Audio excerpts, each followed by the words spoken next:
Hey everyone, welcome back to Corporate Decoder, the place where we try to make sense of all the confusing corporate mumbo jumbo so you don't have to. Today we're diving into some filings from Light & Wonder, and let me tell you, it's not always a walk in the park trying to figure out what these companies are really up to.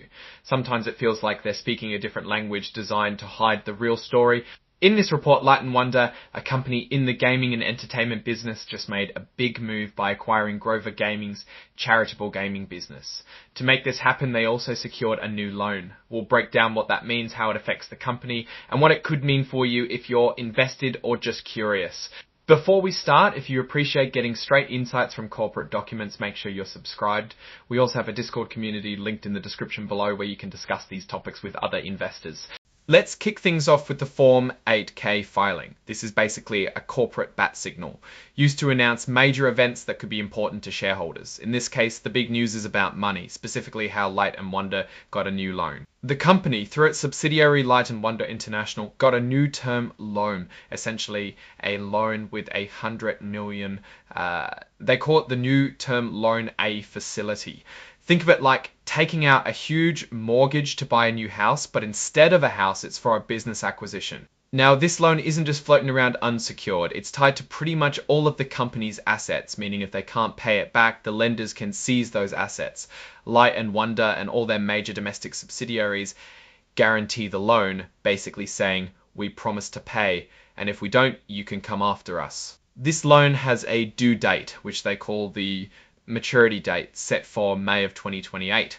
But they don't just pay it all back at once, they have to make payments every 3 months. Initially the payments are smaller, but after the first year they get bigger, and whatever is left at the end is due on the maturity date.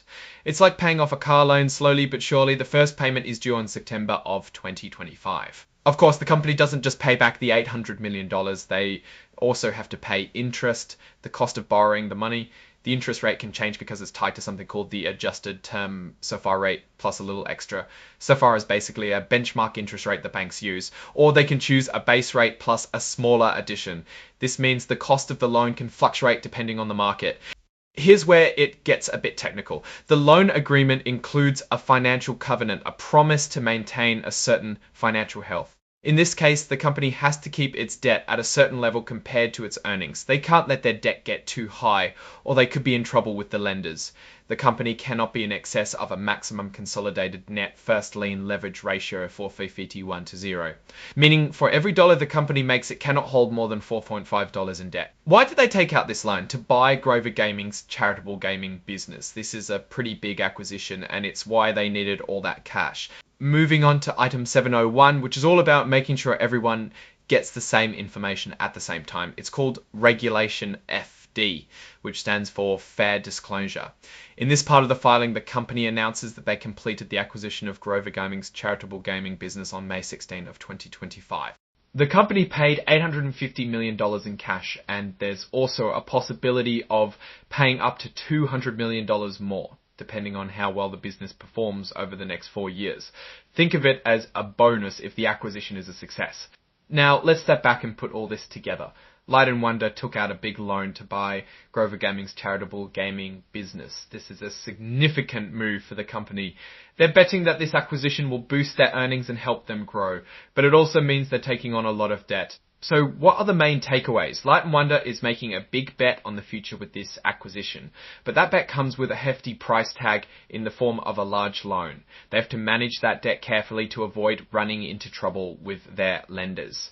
Whether this will pay off in the long run is something to watch and something we can discuss in the Discord channel in the description. Now, looking at these results more broadly, Light & Wonder is making a bold move to expand its business with the acquisition of Grover Gaming's charitable gaming operations.